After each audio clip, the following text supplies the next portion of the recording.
Bonjour, voici le rapport de stage de 6 mois que j'ai effectué au centre hospitalier de Périgueux de juillet à décembre 2024. Pour vous donner une idée de la taille de l'hôpital, il gère entre 3000 et 4000 appareils connectés avec plus de 300 serveurs.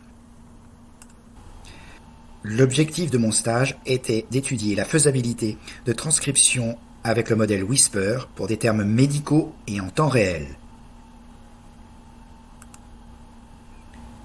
L'étude s'est avérée avoir deux objectifs. Premièrement, étudier la faisabilité en temps réel avec un modèle Whisper. Et deuxièmement, examiner la possibilité d'améliorer ce modèle avec des termes spécifiquement médicaux.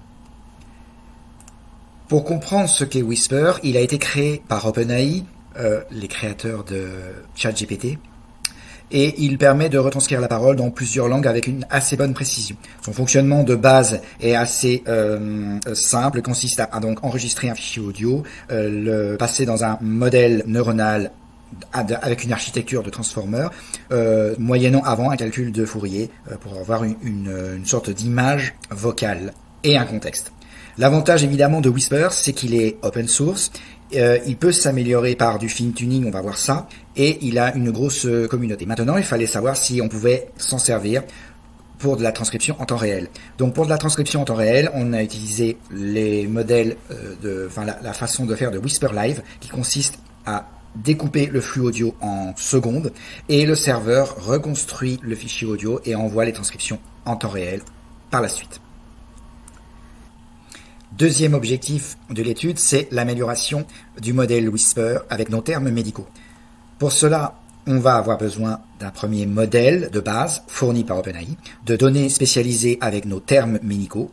On va passer ça dans un serveur et la qualité du nouveau modèle est déterminée par la formule du WERR, Word Error Rate, qui est le nombre de substitutions, de suppressions et d'insertions qui nous permet de comparer l'ancien modèle avec le modèle fine-tuné pour savoir si on a bien fait apprendre comme il faut les nouveaux termes médicaux.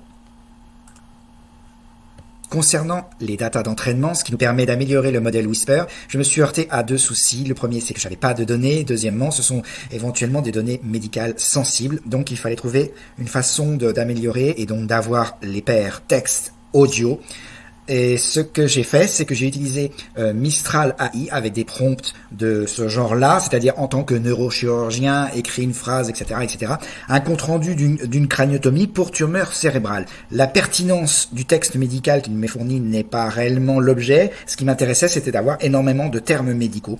Donc là, on a par exemple, la craniotomie a permis une exérèse complète de la tumeur gliale. Voilà, on a énormément de termes médicaux. Là-dessus, j'utilise TTS Bark qui me permet de lire ce texte médical. Et j'ai donc ma paire de fichiers audio, texte. La craniotomie a permis une exérèse complète. Voilà, ça, avec ce texte plus l'audio, j'ai les données d'entraînement.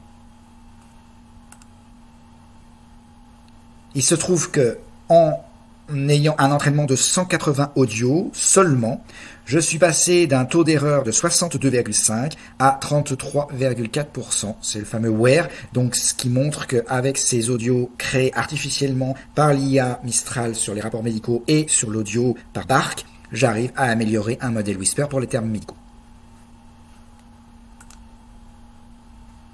Concernant l'architecture, les Whisper Live sont dans des containers. Les clients envoient par WebSocket leur flux audio et reçoivent par WebSocket les transcriptions texte. Pour le développement de l'application client, nous avons plusieurs façons de fonctionner. Le mode direct, donc le mode direct, ça écrit directement dans la boîte de texte du logiciel. Complète de la tumeur gliale intraparenchymateuse avec préservation des structures vasculaires et parenchymateuses adjacentes. Le mode réduit de l'application permet d'écrire directement dans les logiciels des médecins. À la ligne diabète de type 2, à la ligne paludisme en 1956. Voilà. Il y a aussi un mode apprentissage qui permet aux médecins d'enregistrer des termes médicaux nouveaux qui sont mal transcrits. Ils enregistrent là pour le coup leur voix avec le texte qu'ils peuvent corriger et nous l'envoyer sur nos serveurs. Des DAT ont été fournis pour les clients, pour les médecins, avec le fonctionnement de base de l'application, et aussi pour la gestion des serveurs.